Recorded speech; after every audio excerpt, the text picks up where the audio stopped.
It's a world we couldn't have imagined 20 years ago. Social media is playing a much bigger role there. Some of those things that we're seeing are made for TikTok videos. Those young people are basically aiming to become notorious. They're aiming for the fame that goes with their offending.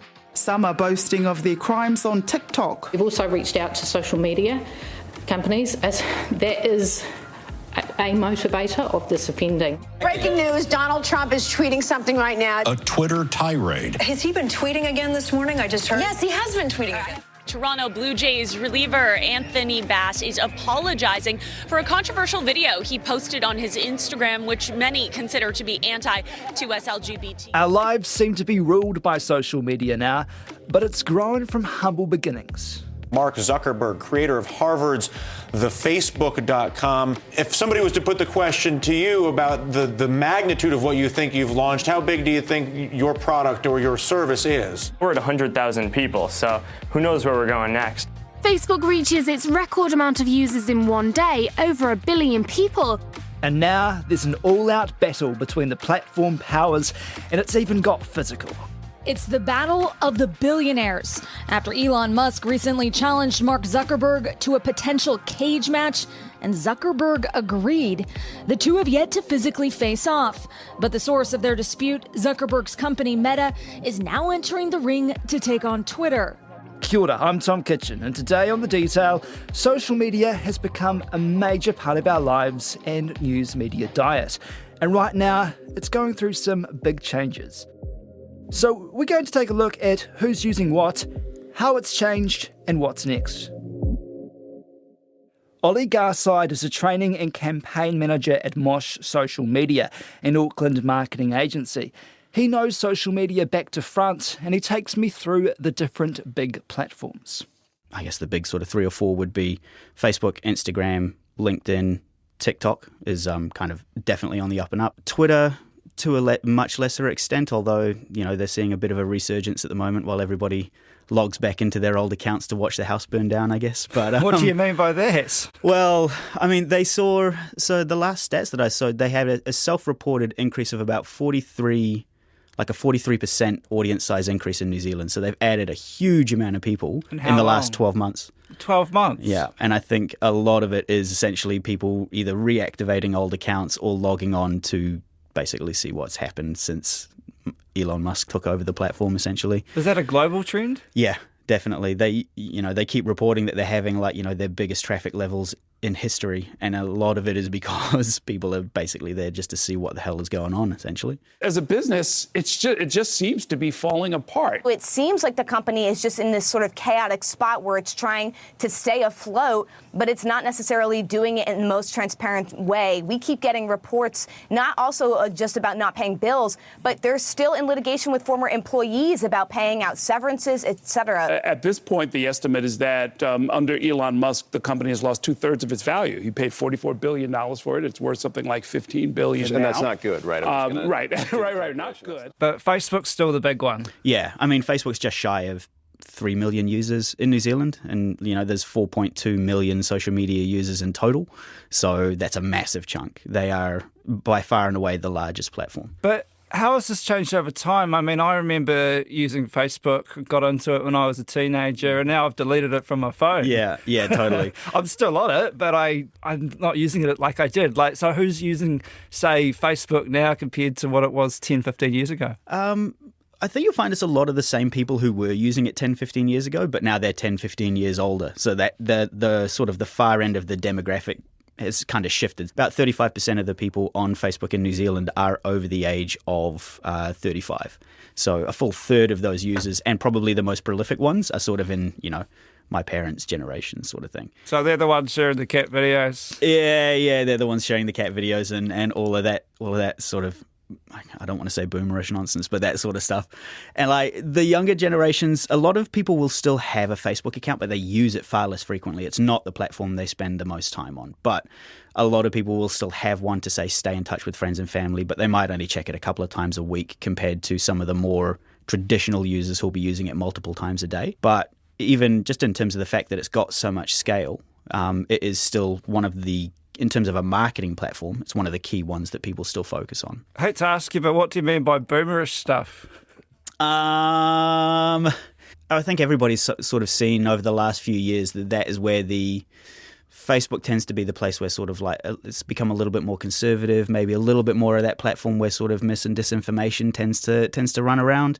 In the wider context of how much content gets put on that platform, it's very different, but you'll find that a lot of the younger people will browse and consume, whereas the older people are the ones who are creating a lot of the content more so these days. And I count myself in that.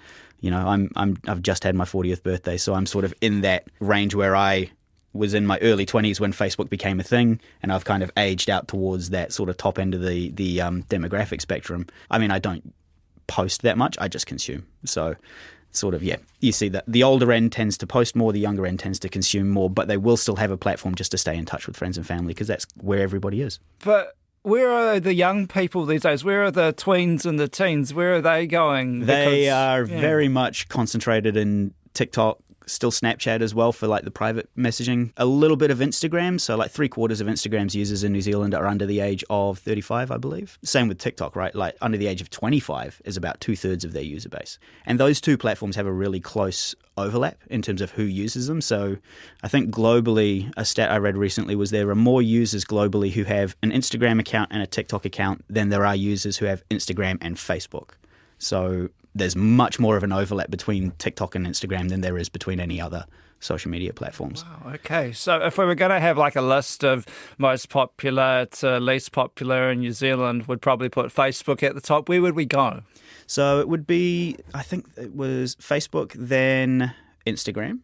A couple of the private messenger platforms like WhatsApp and Facebook Messenger under that. Then you would see, in terms of time spent on app, I think probably TikTok would come under there as well.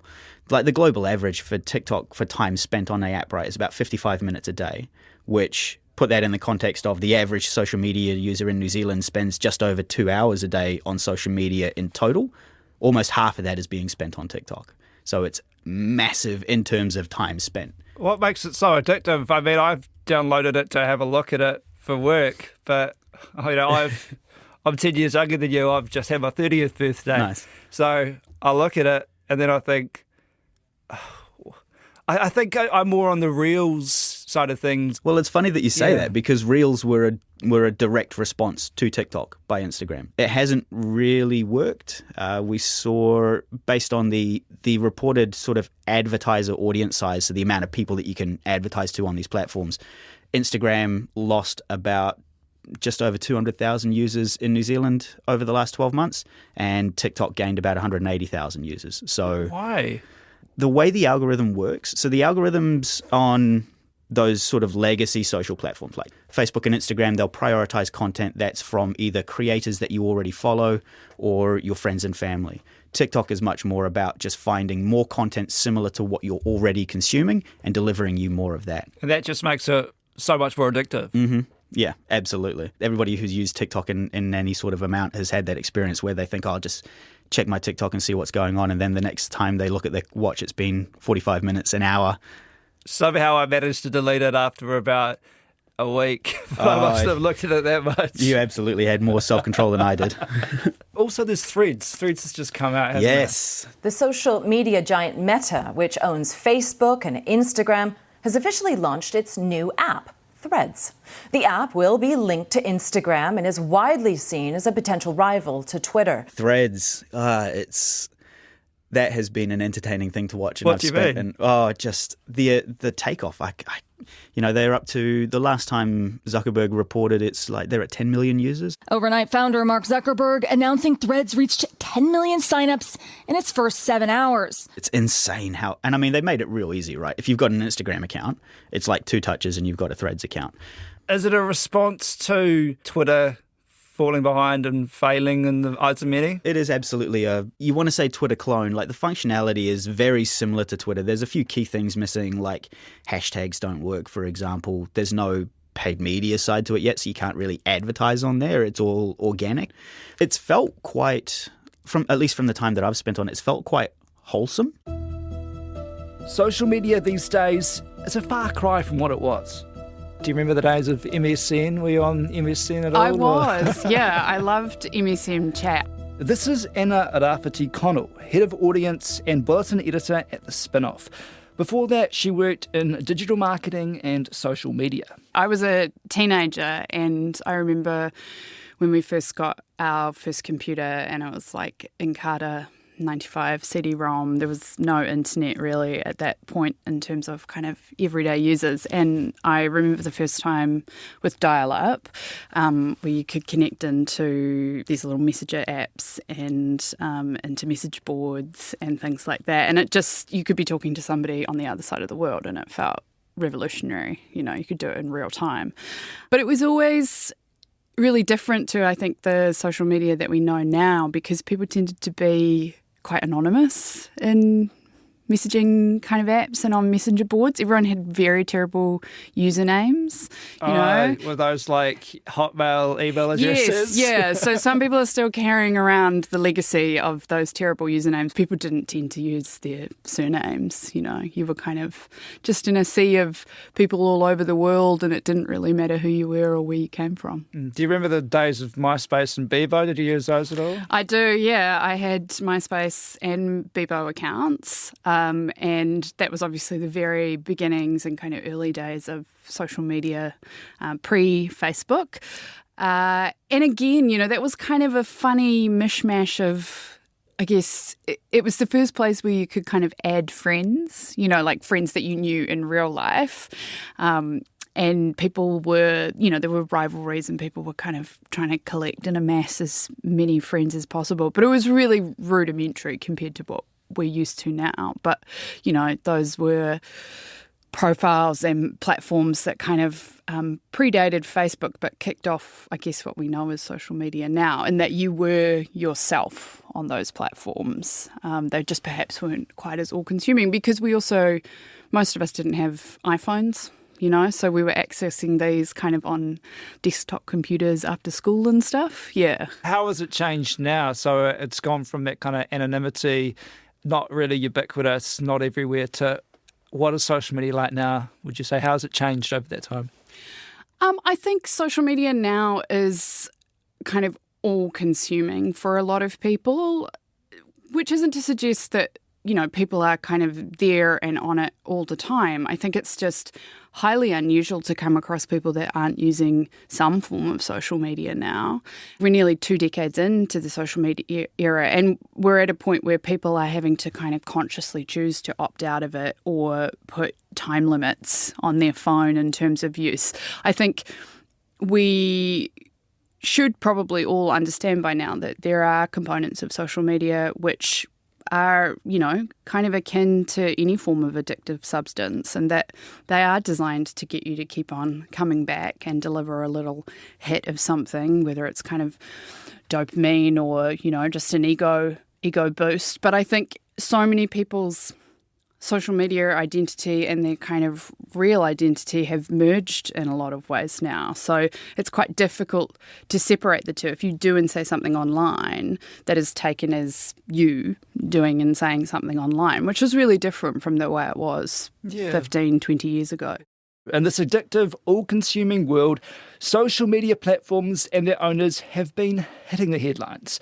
As Ollie calls it, tech bros are having a petty fight. It is very much like, especially with the Threads thing, right? Like, you've got Elon Musk calling out Mark Zuckerberg for a cage match in the Colosseum in Italy, in Rome, for example, and then immediately backtracking on it because he said that his mum's said that he's not allowed to do it, which is even more hilarious. The world's sometimes most wealthy man in the world, Elon Musk. His mother, May, says the fight between her son Elon and Meta owner Mark Zuckerberg ain't happening. She tweeted, quote, "Actually, I canceled the fight." That's just how this technology infrastructure works, right? It's much more visible now in terms of the people who run it. Elon Musk, he's taken it very seriously and he's gotten very mad about it, to the point where I actually saw a dude on Threads yesterday who said that he has been locked out of his Tesla app account because he has Threads installed on his phone. So it's like a screenshot of his the app to manage his Tesla, and it says, "You've got an app installed that violates our terms of use. Please uninstall Threads and Instagram app so that you can continue to use your Tesla app."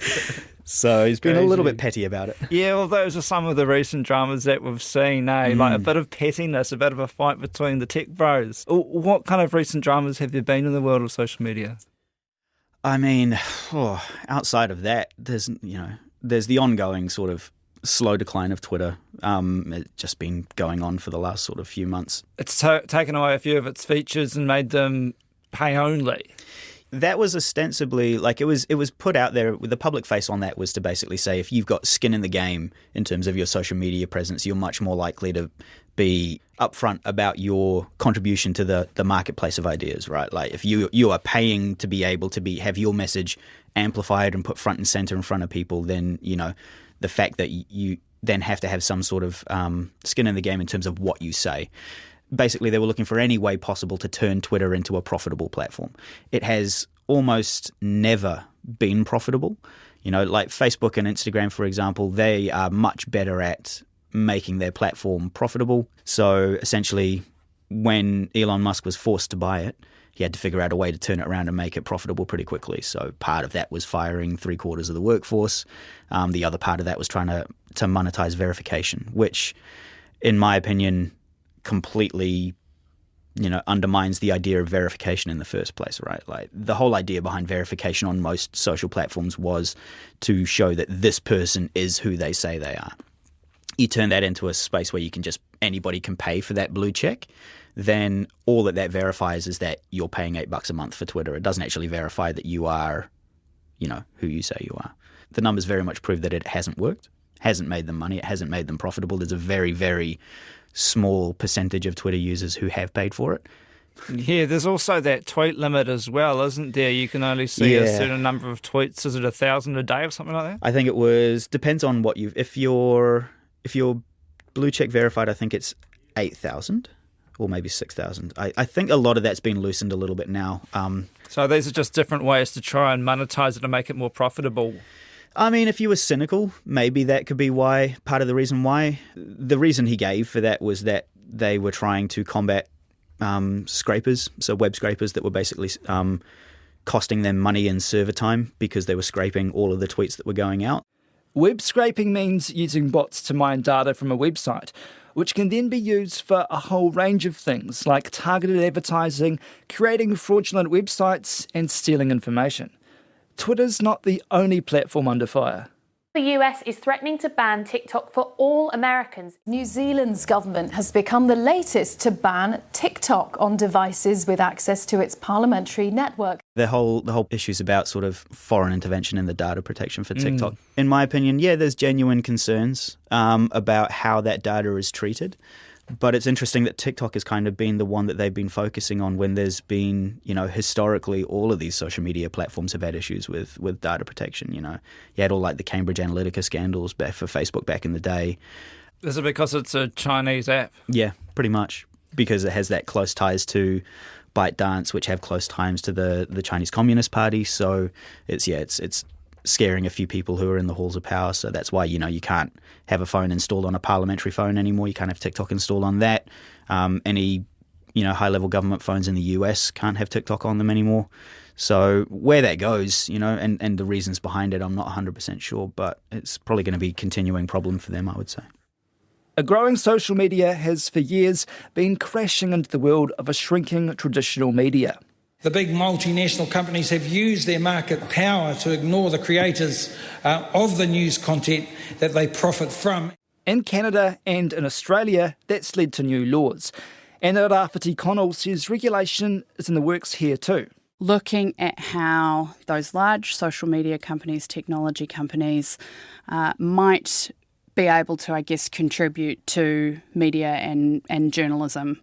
The argument is that the social media platforms benefit from the content that is being produced by news organisations, whether that be via search or on social media. So in terms of people staying on platforms or spending time on social media platforms, the argument is that news media organisations create content that helps keep audiences on those platforms. And so proponents of regulation that say technology companies should in some way be paying for this argue that it's a form of kind of compensation, for the content that is being created by media. what we are looking at doing, the shape of how that regulation might look, it looks like it'll be a form of legislation. You've got track record in Australia where the government legislated around social media companies paying for, I guess, the right to show media content on their platforms.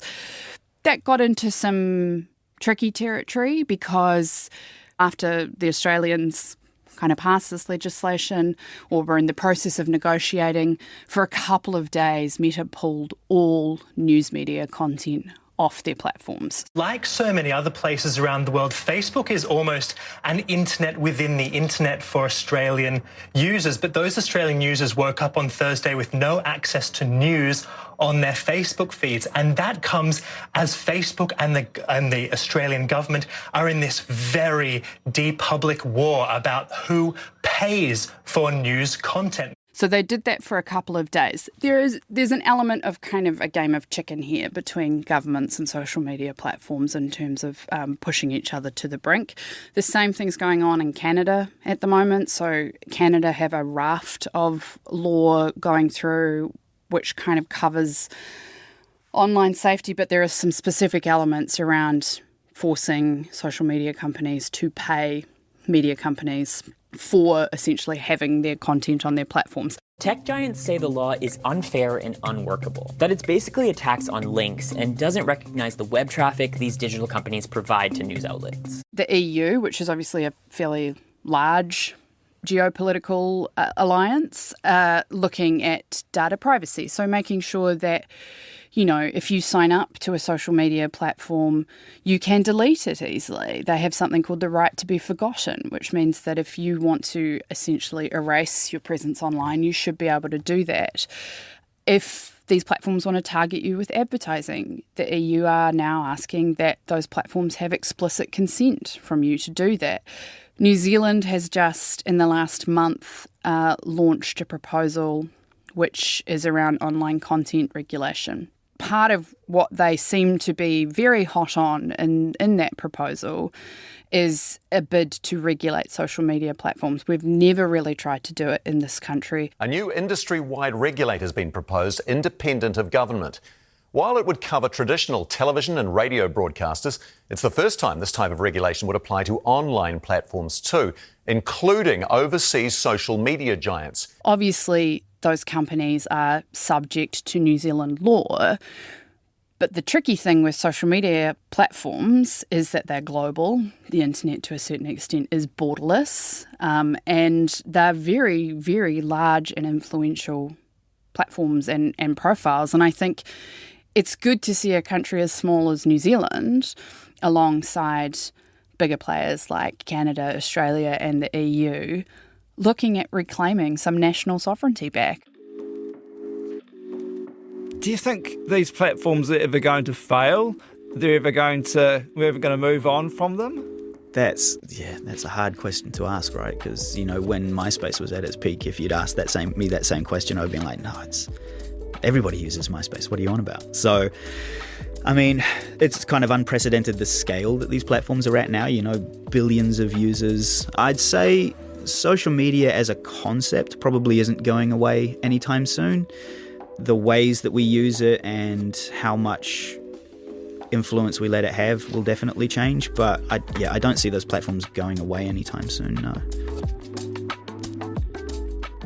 That's it for today. I'm Tom Kitchen. The Detail is supported by the Public Interest Journalism Fund. Today's episode was engineered by Phil Bench. Our producers are Alexia Rossell and Bonnie Harrison. Thanks to Oli Garside and Anna Arafati Kono. Hei kona.